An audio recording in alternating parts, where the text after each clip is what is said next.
Assalamualaikum warahmatullahi wabarakatuh.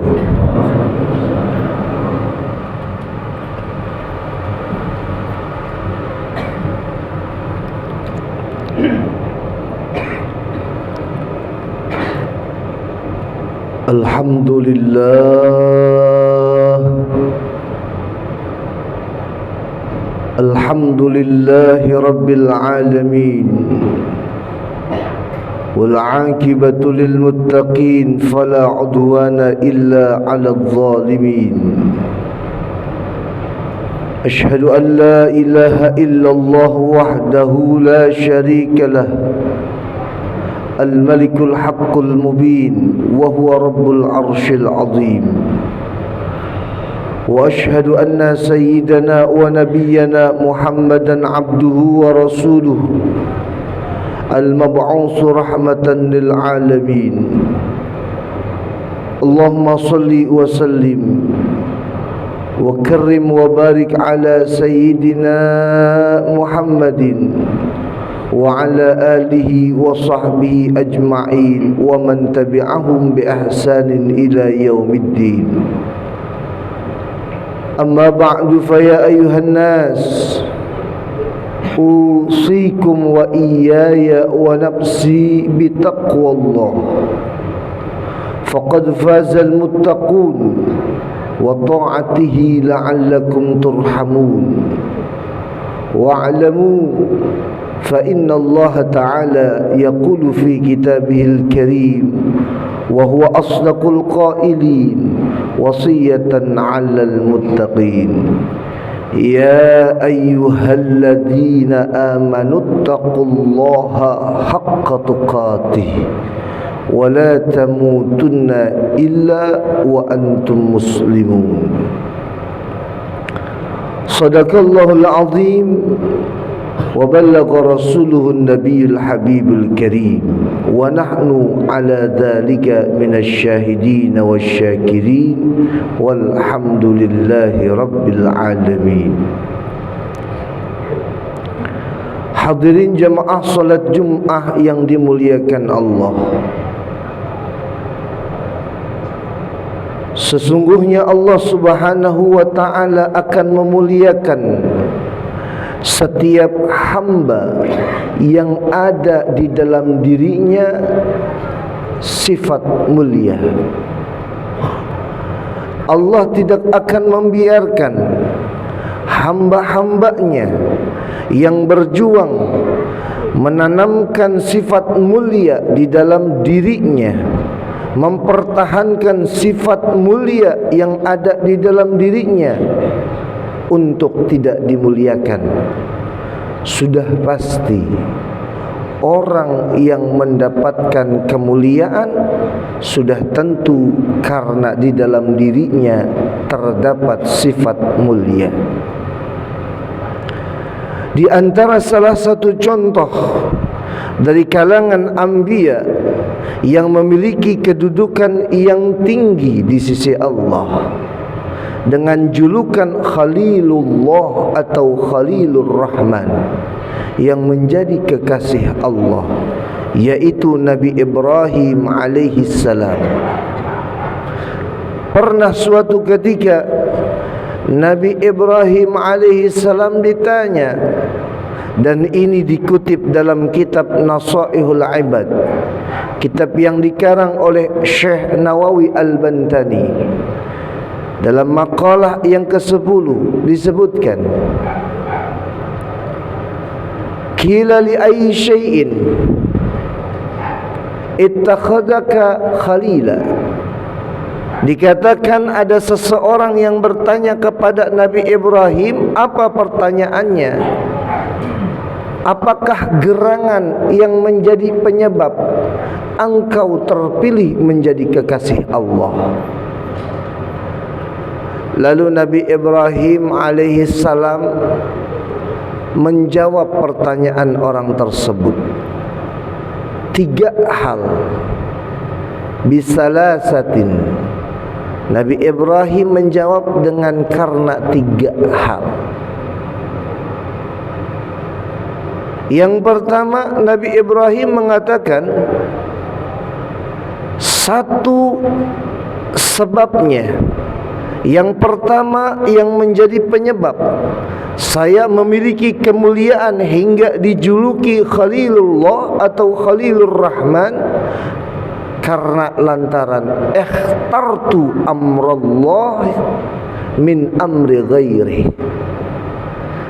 Saya ini lebih memilih mendahulukan urusan saya sama Allah dibandingkan urusan saya dengan yang lainnya. Dalam artian Nabi Ibrahim menjadi orang yang mulia di sisi Allah karena lantaran memprioritaskan urusannya, kewajibannya, perkara hal yang menjadi kewajiban hak Allah yang ada di dalam dirinya lebih dahulukan dibandingkan dengan perkara urusan yang lainnya yang selain urusannya kepada Allah Subhanahu wa ta'ala. Di dalam Al-Quran di antara contohnya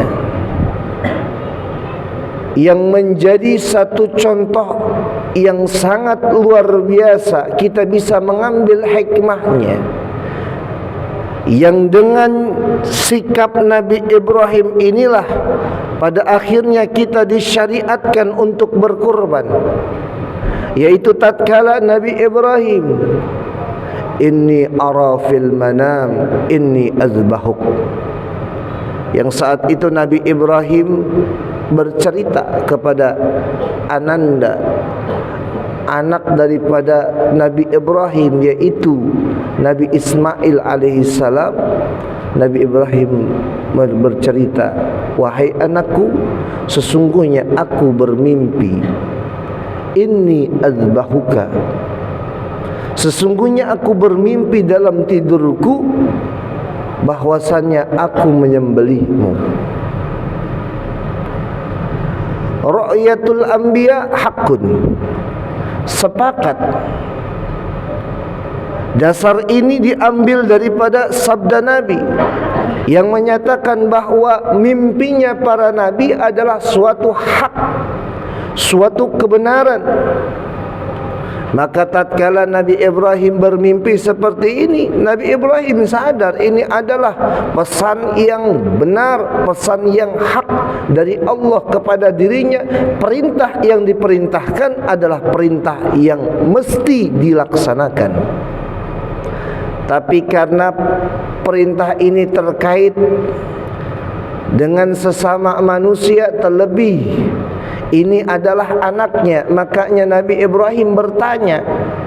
Nabi Ibrahim bertanya bukan karena lantaran ragu untuk melaksanakan perintah tersebut, tapi justru dengan adanya percakapan ini menjadi satu contoh kedekatan seorang ayah dengan anak.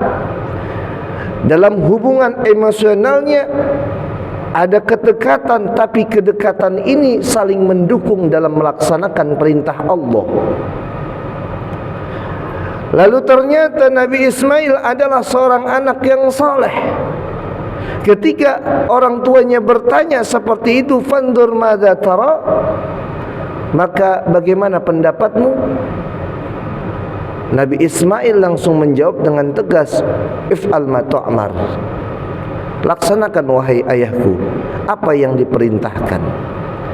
Contoh ini merupakan apa yang disampaikan oleh Nabi Ibrahim, ikhtartu amrallah min amri ghairi.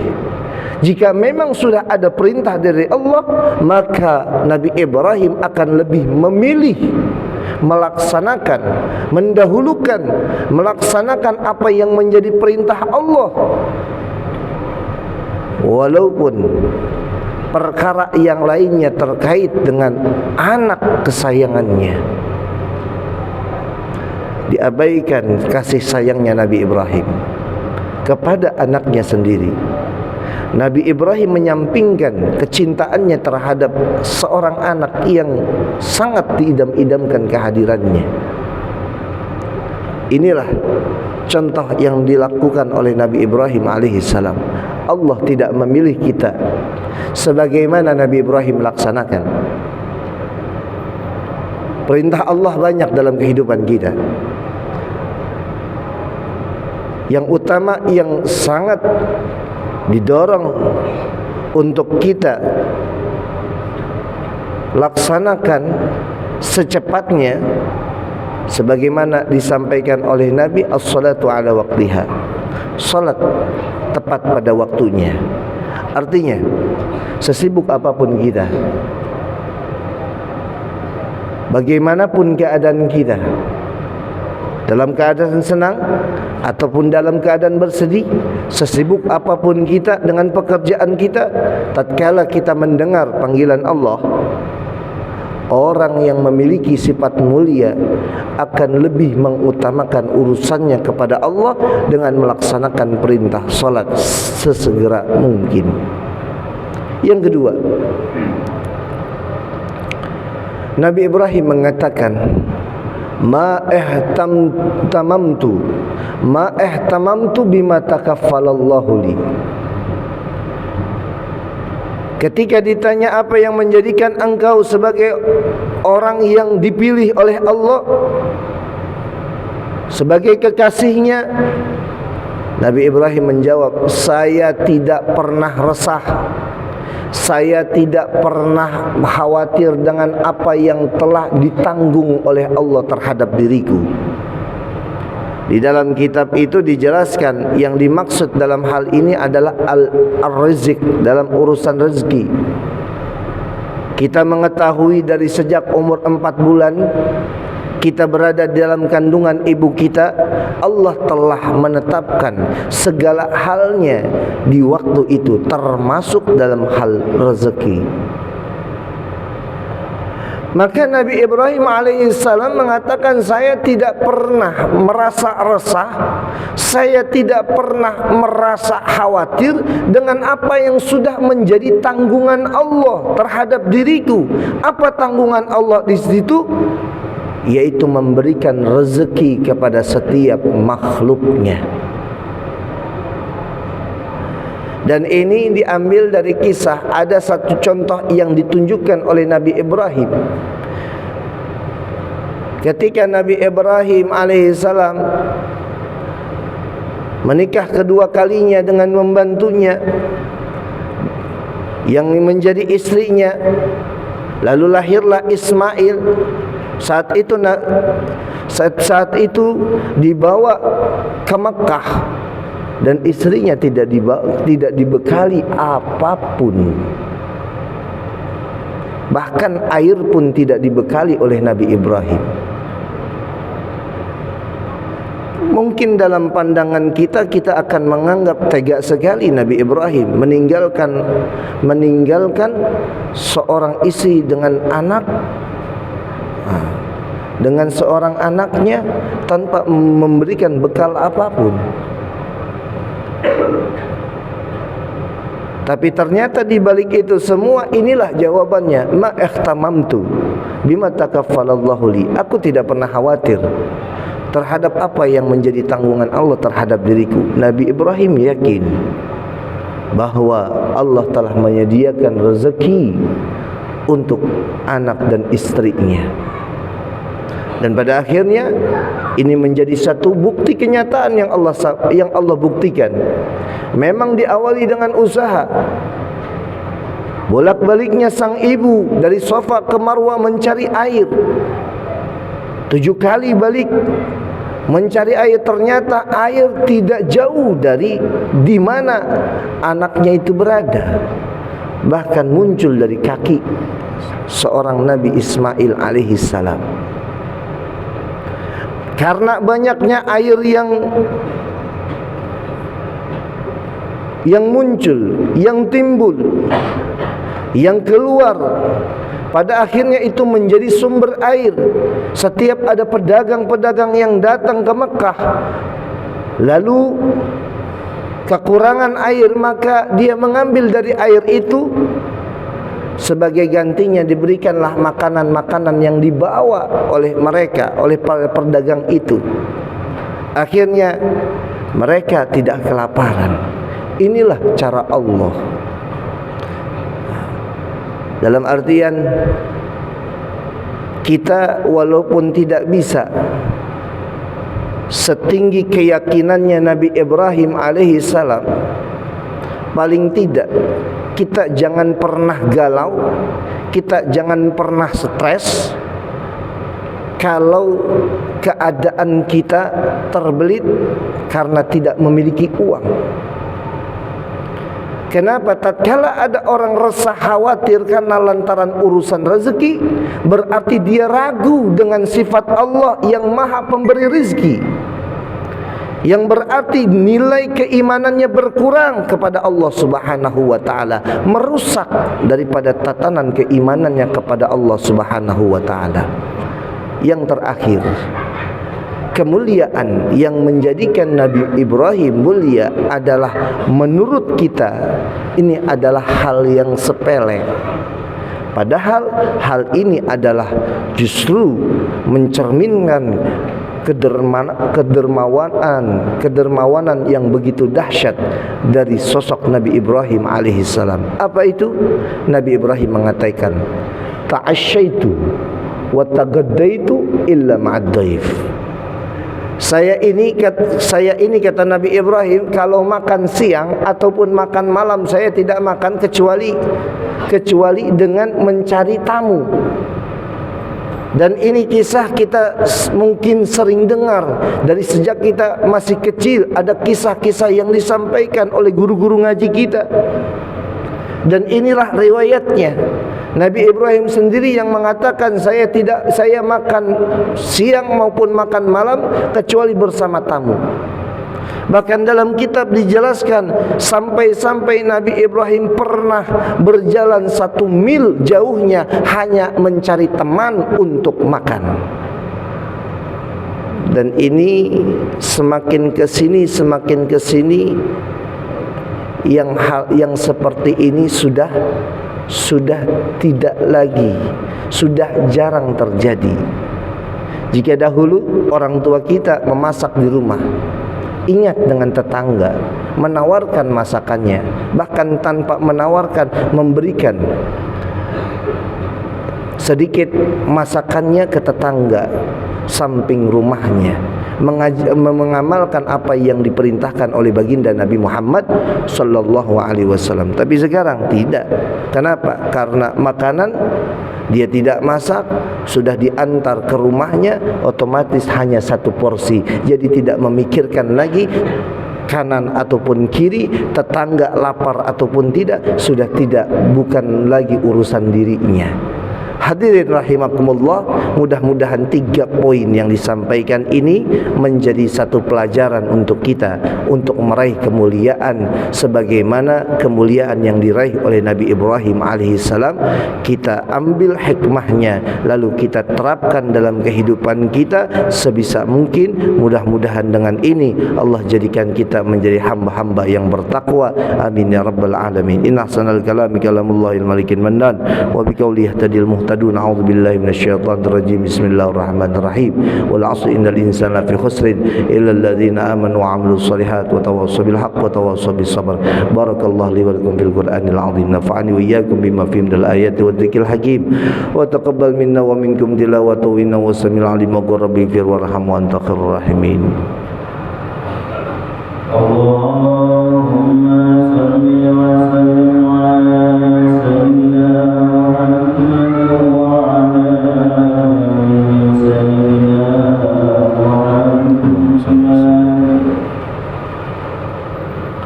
Alhamdulillah hamdan katsiran kama amara asyhadu an la ilaha illallah wahdahu la syarika lahu idzaman lam biman jahada bihi wa kafar wa asyhadu anna sayyidana wa nabiyyana Muhammadan abduhu wa rasuluhu sayyidul khalaiqi wal bashar.